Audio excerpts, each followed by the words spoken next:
प्रिय दर्शकबिन नमस्कार।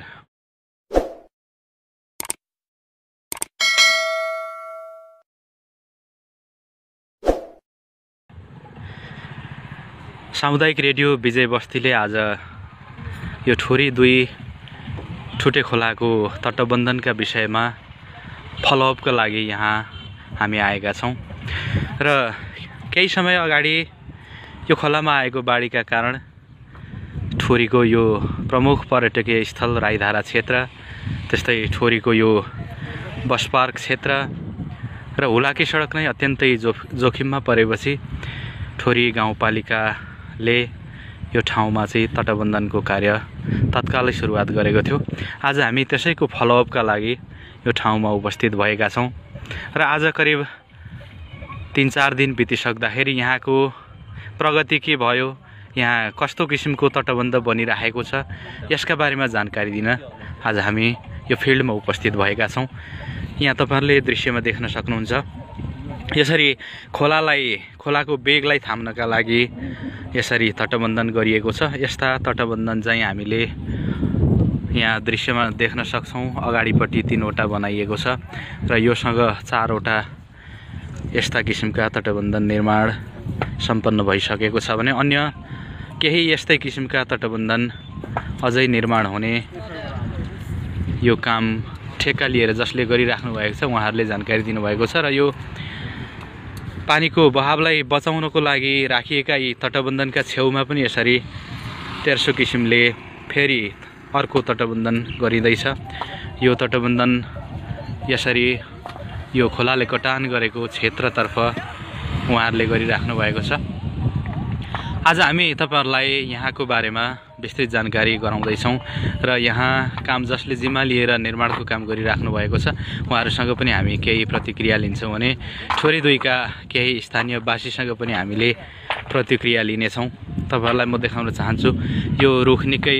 सामाजिक सञ्जालमा निकै भाइरल भएको रुख हो। यो बस पार्क छेउमा झण्डै ठुटे खोलाले अस्तिकै बाढीले लगिसकेको यो भाग्यले बचेको रुख र यसलाई जोगाउनका लागि ठोरी गाउँपालिकाले तटबन्धनको कार्य बढाएको हो। यहाँ निकै क्षेत्र कटान भएको छ। यो हामीले जुन अहिले बगर देख्छौं यो ठाउँमा आजभन्दा करिब 7-10 दिन अगाडिसम्म चौर थियो। दर्शकबिन, हामी तपाईहरुलाई जानकारी गराउन चाहन्छौं, यो ठुटे खोला जुन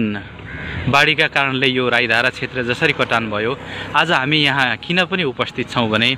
यो ठाउँ निकै चर्चित रह्यो। यस ठाउँमा बाढीले कटान गरिसके पछाडि गाउँपालिका प्रमुख यहाँ उपस्थित भएर तुरुन्तै एक्सन लिएर चाहिँ काम अघि बढेको थियो र कतिपय सामाजिक सञ्जालहरुमा चाहिँ यो एउटा देखावटी मात्रै काम हो र देखाउनको लागि मात्रै गरिएको भनेर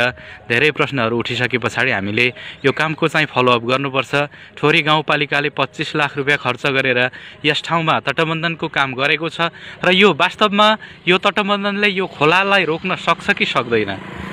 कामका लागि मात्रै काम देखाउनका लागि मात्रै गरिएको हो अथवा वास्तविकै यो काम हो भनेर हामी यो निर्माण सम्पन्न भइसके पछाडि पनि यहाँहरुलाई समग्र यो योजनाको बारेमा, तटबन्धनको योजनाको बारेमा यहाँहरुलाई जानकारी गराउने हामीले सोच राखेका छौं र यसरी अहिले यही खोलाका यी स्थानहरुमा चाहिँ यसरी तटबन्धन भइराखेको छ। आज करिब 4-5 दिन भएको छ र 4-5 दिनमा 4वटा यस्ता पानीको बहाव रोक्ने खालका तटबन्धन बनाइएको छ भने अब यसरी यो माथिल्लो कटान भएको क्षेत्रमा चाहिँ यो तरिकाको दृश्यमा तपाईहरुले देखिराख्नु भएको छ, यो तरिकाको तटबन्धन गर्ने भनेर गाउँपालिकाले लक्ष्य राखेको छ। यतिखेर हामीले यहाँ एकजना स्थानीय वासीलाई यो तटबन्धनको कार्य हेर्दै गरेको पाएका छौं। उहाँसँग हामी थोरै प्रतिक्रिया लिन्छौं। स्वागत छ यहाँलाई। यो जसरी तटबन्धन भइरहेको छ तपाईलाई कस्तो लागेको छ? यसपालि यो तटबन्धन राम्रै छ। पहिला हुला चढाएको गरेको भन्दा यसपालि त खासै बर्खा पनि भएको छैन। वर्षा सुरु त भयो तर यसपालि खास पानी परेको छैन, तैपनि धेरै लगिसकेको थियो। यसपालि तटबन्धनलाई धेरै रोकथाम गर्दा छ। यो जसरी बनाइराखेको छ नि गाउँपालिकाले, यसरी तपाईहरु स्थानीयवासी हुनुहुन्छ यो खोलाको धेरै अगाडिदेखि बहावको बारेमा तपाईहरुलाई पनि थाहा छ यो जुन हिसाबले यो काम भइरहेको छ यसरी यो खोलाको बहाव रोक्न सकिएला अलि यो तटबन्धन छेनेको लागि जस्तो लाग्छ तर माथिबाट तटबन्धन ड्याम कसेर लानुपर्ने जस्तो उनीहरु पारीको जस्तो इन्डिया जस्तै हाम्रो त्यस्तो ड्याम कस्न पाए अलि हुन्छ कि त्यो ठाडो खोला हो त्यो 1-2 वर्षलाई लागि ठिक लाग्छ जे होस् तपाईले देख्दाखेरि यो स्थायी चाहिँ हुँदैन भन्ने तपाईको भनाइ हो हजुर यहाँ हामीले यो बाटो त्यो सेतो भेरमा मुनि कति फिट हालेको एकचोटि डल्लै बोकेर लगेको थियो यो त खास देखिँदैन यो झन् छेकेको छ झन् त्यो त छिटो उडाउँ जस्तो हामीलाई लाग्छ कि अब पहिला हामीले त यो खोला कस्तो आउँछ सबै थाहा छ अनुभव छ हामीलाई त्यतिखेर चाहिँ हामीसँग ठोरी 2 का स्थानीयवासी हुनुहुन्छ यहाँलाई स्वागत छ रेडियो विजय बस्तीमा यो जसरी काम भइराखेको छ तपाईहरुले हेरिराख्नु भएको छ स्थानीयवासी हुनुहुन्छ कसरी काम भइराखेको छ काम त राम्रो भइरहेछ हैन यसको अब हुनुपर्ने काम अलि छिटो अलिकति ढिला भयो तर जस अलि राम्रै काम भयो नराम्रो भन्ने मिल्दैन त्यो राम्रो काम भएको छ हजुर जसरी यो अहिले काम भइराखेको छ यसले यसपालिको बर्खामा कटानबाट बचाउँछ बचाउन त अब यसपालिको छल छेक्ने काम गर्छ यसले किनभने त्योभन्दा माथि जो टाढा छ त्योभन्दा माथि पनि दिने भनेपछि त्यसको मेन भेल त्यसले रोक्दै आउँदा ठोकरे काम चाहिँ राम्रै गर्छ त्यसको संरचना चाहिँ हुन्छ भने र तपाईहरुले पनि हेरेर निगरानी गरिराख्नु भएको छ जुन लक्ष्य राखेर गाउँपालिकाले काम गरिराखेको छ त्यो गुणस्तरमा त्यो स्तरमा काम भइराखेको कि कस्तो पाउनु भएको छ तपाईले गाउँपालिका स्तरले अब जतिको बजेट अनुसार काम त राम्रै काम भएछ भन्नुपर्छ त्यो कामलाई नराम्रो भन्नुपर्ने अब अहिले अब तत्काल यो जुन लाग्यो खोलालाई बचाउनलाई अब ठुलो बजेट नभए पनि सानो भए पनि जति भए काम चाहिँ राम्रै भएको हजुर स्थानीयवासी भएको नाताले मिडियामा हुनुहुन्छ आज के भन्न चाहनुहुन्छ म के भन्ने अब जस्तो काम यसरी नै अर्को वर्ष पनि भन्दा भने अब अझै थपेर काम होस् यसलाई ड्यामको हिसाबले काम होस् त्यो जुन ठोकरलाई पनि चेक ड्याम दिनुपर्छ यसरी ड्यामको काम राम्रो होस् भन्ने चाहन्छु यतिखेर हामीसँग ठोरी वार्ड नम्बर 2 का वडा सदस्य केशरबहादुर भण्डारी हुनुहुन्छ यहाँलाई स्वागत छ रेडियो विजय बस्तीमा र यहाँ निगरानीको लागि यो ठाउँमा आउनु भएको छ कसरी काम भइराखेको छ काम एकदम राम्रैसँग भइरहेको छ अहिलेसम्म यो तीव्र गतिमा छ काम हजुर सन्तोषजनकै र यो समग्र जसरी काम भइराखेको छ नि यो पानीको बहाव रोक्नको लागि तटबन्धन गरिएको छ यसले स्थायी समाधान गर्छ यो समस्याको यसले गर्दैन स्थायी समाधान यसको लागि ठुलो बजेटको खाँचो छ यो त रोकथाम केही रोकथाम हुन्छ यसले त्यति मात्रै हो हजुर अब जस्तै यो बर्खामै चाहिँ फेरि पनि पानीको बहाव बढ्यो भने यो जसरी गाउँपालिकाले खर्च गरेर गरिराखेको छ यसले कतिको सार्थकता पाउला त यसले अब सार्थकता भन्दा पनि यसले केही भेल चाहिँ रोक्छ तर यसको लागि ठुलै बजेटको खाँचो छ अब भन्दाखेरि यसले चाहिँ केही रोकथाम चाहिँ हुन्छ हजुर यहाँ वडा सदस्य पनि हुनुहुन्छ यसको दीर्घकालीन समस्याको समाधान गर्न चाहिँ कसरी पहल गर्ने यहाँले सोच्नु भएको छ हामीले हाम्रो टिमले वडा नम्बर 2 को टिमले यसको लागि एउटा प्रपोजल बनाएर पेश गरेका छौँ प्रदेश र केन्द्रमा हजुर त्यहाँबाट पनि राम्रै आउँछ होला भन्ने हामीले आशा गरेका छौँ हजुर हाम्रो चाहिँ अहिले चाहिँ जसरी गाउँपालिकाले जति बजेट छुट्याएर यो काम गरिराखेको छ त्यो चाहिँ तपाईले निगरानी गर्दा कस्तो पाउनु भएको छ एकदम ठिक छ काम राम्रो एकदम तीव्र गतिमा भइरहेको छ काम भनेअनुसारको भएको छ सन्तुष्ट छौँ गुणस्तरीय काम भइरहेको छ गुणस्तरीय छ हामी यो तटबन्धनको जिम्मा लिएको जुन संस्था छ त्यसका ठेकेदार ज्यूसँग छौँ यहाँलाई रेडियो विजय बस्तीमा स्वागत छ हस् नमस्कार धन्यवाद र कसरी काम भइरहेको छ 3-4 दिन अगाडिदेखि ठोरी गाउँपालिकाले जब एक्सन लियो तपाईहरुले जिम्मा लिएर काम गरिराख्नु भएको छ अहिलेसम्म चाहिँ के काम भयो यहाँ अहिले हामीले आजसम्म चाहिँ लगभग 4 वटा जाली